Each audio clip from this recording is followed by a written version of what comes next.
Assalamualaikum warahmatullahi wabarakatuh.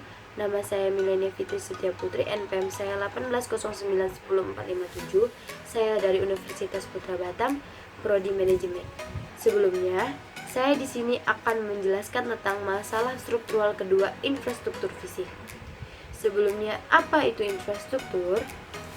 Infrastruktur adalah semua struktur dan fasilitas dasar baik fisik maupun sosial, misalnya bangunan, jalan, dan pasokan listrik yang diperlukan untuk operasional kegiatan masyarakat atau perusahaan. Menurut para ahli, menurut Andrew Menckry 2003, dalam ilmu ekonomi arti infrastruktur adalah wujud modal publik kapital yang terdiri dari jalan umum, jembatan, sistem saluran pembuangan, dan lainnya sebagai investasi yang dilakukan oleh pemerintah. Sedangkan menurut Neil S. Grich 1948, pengertian infrastruktur adalah sistem fisik yang menyediakan sarana drainage, pengairan, transportasi, pembangunan gedung, dan fasilitas publik lainnya yang dibutuhkan untuk dapat memenuhi berbagai macam kebutuhan dasar manusia, baik itu kebutuhan sosial maupun kebutuhan ekonomi. Adapun jenis-jenis infrastruktur, yang pertama yaitu infrastruktur keras fisik, yaitu yang berhubungan dengan pembangunan fasilitas umum berwujud fisik.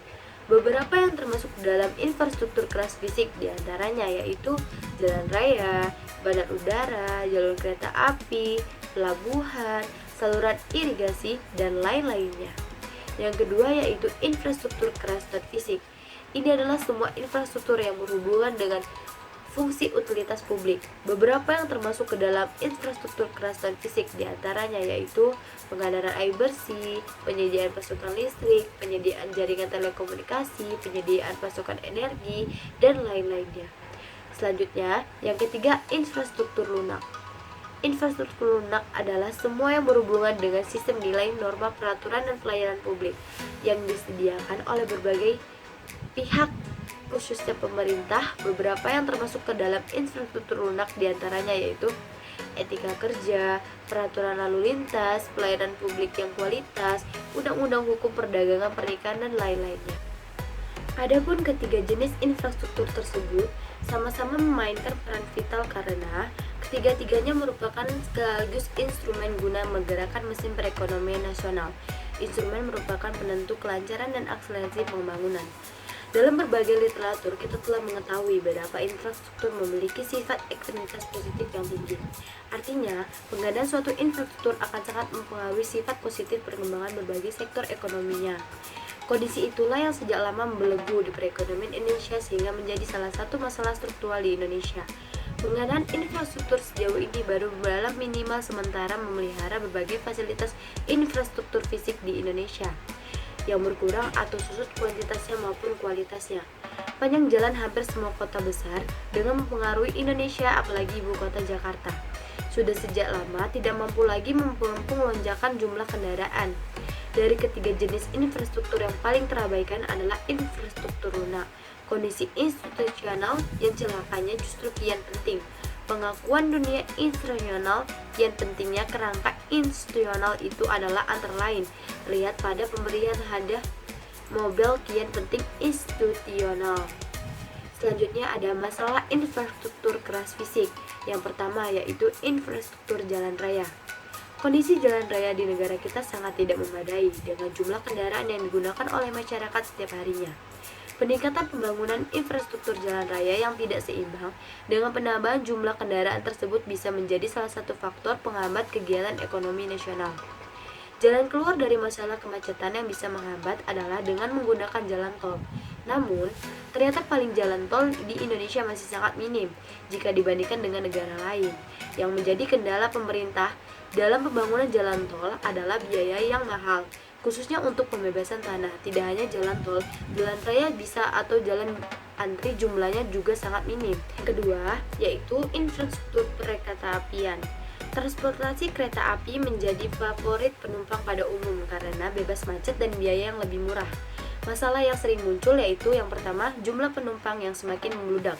Semakin harinya hingga naik kereta ke atap kereta api seperti KRL Jatobek yang semakin efisien lantaran penumpang dapat menikmati layanan tanpa membeli karcis. Yang kedua yaitu penyusutan infrastruktur KA yang signifikan seperti panjang rel kereta api yang ada. Yang ketiga yaitu penggunaan palang pintu pelintasan kereta api masih menggunakan sistem listrik campur, yaitu berbagai mengandalkan listrik tanpa sebagian menggunakan tenaga manusia untuk menarik turun palang lintasan. Akibat yang ditimbulkan yaitu pertama, minimnya dana pembangunan infrastruktur sekedar memperpanjang rel dan menambah jumlah lokomotif dan gerbang saja tidak mampu, sehingga membuat PT KAI kewalahan dalam mengandalkan kontrol ketat. Yang kedua yaitu sejumlah jalur yang tidak aktif membuat rel dibongkar bahkan dicuri. Yang ketiga yaitu semakin menyusutnya jumlah stasiun dan lokasi pemberhentian 530 lokasi yang merugikan PT KAI karena banyak tanah dan stasiun menjadi hunian liar. Ketiga yaitu infrastruktur pelabuhan. Indonesia sebagai negara pemilik fasilitas infrastruktur pelabuhan terburuk. Hal ini dapat dilihat dari fasilitas standar, perawatan, dan fasilitas tunjangan di berbagai pelabuhan yang begitu buruk. Belum lagi macetnya kapal-kapal yang akan merapat di Pulau Jawa, menunjukkan buruknya fasilitas pelabuhan baik yang bersifat fisik maupun non-fisik. Masih begitu banyak yang harus dilakukan agar Indonesia dapat memberikan peran ilmiah sebagai negara maritim.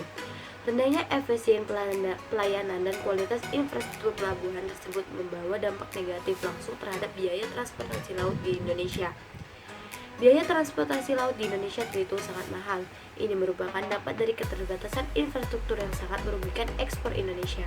Saking buruknya, pengolahan buruk pelabuhan di Indonesia muncul usulan agar dilakukan outsourcing, yaitu penyerahan pelabuhan-pelabuhan yang ada kepada asing yang biar lebih mampu merawatnya. Yang keempat yaitu infrastruktur pertanian. Infrastruktur pertanian yang ada di Indonesia hampir tidak mengalami pembangunan. Bahkan yang terjadi adalah penurunan kualitas seperti alih fungsi saluran irigasi yang menyebabkan lahan pertanian kekurangan air dan berakibat pada hasil panen yang kurang baik. Bahkan ada juga lahan yang diganti dengan tanaman palawija dan perkebunan. Serta lebih buruk lagi ada pula lahan yang ditelantarkan. Hal ini tentu merugikan kestabilan dengan dalam negeri. Bisa dilihat dari harga beras yang terus-menerus naik dari waktu. Indonesia belum mampu mengembangkan teknologi pertaniannya dalam hal pangan dan tertinggal dengan negara agraris lainnya yang telah mampu melakukan rekayasa genetika untuk menghasilkan komoditi pangan yang baru yang tentunya menjadi sebuah peningkatan bagi negara tersebut. Selanjutnya ada infrastruktur keras dan fisik, infrastruktur air bersih dan sanitasi. Satu catatan yang perlu terlebih dahulu diberikan di sini, yaitu bahkan tentang presentasi produk Indonesia yang menikmati air bersih versi lembaga internasional IMF, Bank Dunia, jauh berbeda dari data yang dirilis BPS dari sumber statistik dalam negeri lainnya. Penyebabnya adalah perbedaan kriteria dari air bersih itu sendiri. Di negara-negara maju, air bersih berarti air sudah tidak layak diminum, tanpa harus direbus lagi, dan bisa digunakan untuk keperluan apa saja. Dikatakan air minum bersih yang mengalir di ledeng di negara-negara maju sudah bisa langsung diminum secara langsung, tidak usah dididihkan atau disterilkan terlebih dahulu. Merupakan kemewahan-kemewahan di negara-negara berkembang, maka lembaga-lembaga internasional kemudian menetapkan standar air bersih yang lebih rendah. Meskipun ternyata tetap terlalu tinggi bagi negara-negara berkembang itu sendiri. Standar dari setiap lembaga internasional ternyata juga beralih satu sama lain. Misalnya saja data bersih UDP dan Bank Dunia tentang rasio penduduk yang punya akses terhadap air bersih ternyata sangat jauh berlainan. Yang kedua yaitu situasi kelistrikan.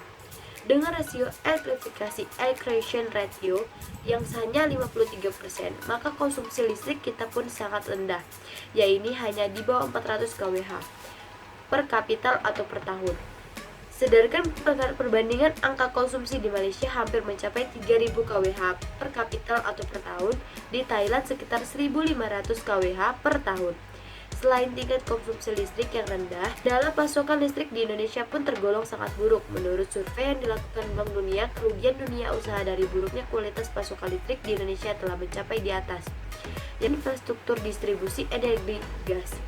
Terkait dengan soal kelistrikan Indonesia kini tengah mengalami krisis energi. Masih juga banyak di antara kita yang mengalami bahwa Indonesia secara neto sudah bukan merupakan negara produsen, melainkan konsumen. Ahli mengimpor minyak, karena itu pula Indonesia merasa sudah waktunya keluar dari OPEC karena statusnya memang sudah berubah secara drastis dan tidak bisa disebut sebagai eksportir utama minyak dunia. Jangankan untuk menjadi pengekspor neto, untuk mencukupi kebutuhan energi nasional saja Indonesia kian sulitan. Meskipun Indonesia masih beruntung memiliki cadangan gas terbesar di ASEAN, bahkan juga di dunia, dengan cadangan membuktikan dengan sebanyak 170 kaki kubik. Namun, minyak, batu bara, dan gas lambat launnya pasti akan habis, sementara kehidupan yang menutupkan energi akan berjalan terus. Cepat atau lambat harus dicari sumber-sumber energi baru untuk menghadapi tuntutan kehidupan masa depan yang takkan terlepas dari persoalan pasokan energi, yang itu infrastruktur ICT. Keterlambatan infrastruktur informatika telekomunikasi ICT adalah bisa pula disebut sebagai infrastruktur telematika menjadi kendala struktural berikut: ketersediaan sarana komunikasi, perlengkapan penduduk. Ketersediaan sarana komunikasi per kapita penduduk di Indonesia masih sangat rendah. Dengan kondisi demikian, maka segala upaya diseminasi penyebaran informasi apa saja secara massal di Indonesia, informasi apa saja yang secara massal di Indonesia akan berdampak terbatas. Media televisi banyak membantu, namun jangkauan juga masih terbatas, sehingga penyediaan berbagai sarana telekomunikasi itu pepatah penting. Kalau dikaitkan dengan prinsip pentingnya informasi dalam berfungsinya mekanisme pasar bebas, maka kondisi mengakibatkan ketimpangan seberapa informasi ekonomi, sehingga secara teoritis mekanisme pasar hanya akan menguntungkan sebagian kecil penduduk yang memiliki akses informasi, serta meninggalkan sebagian besar lainnya yang tidak memiliki akses informasi tersebut. Pasar bebas akan dapat fungsi optimal dalam lingkungan seperti ini. Sekian penjelasan makalah struktural kedua infrastruktur fisik dari saya. Assalamualaikum warahmatullahi wabarakatuh.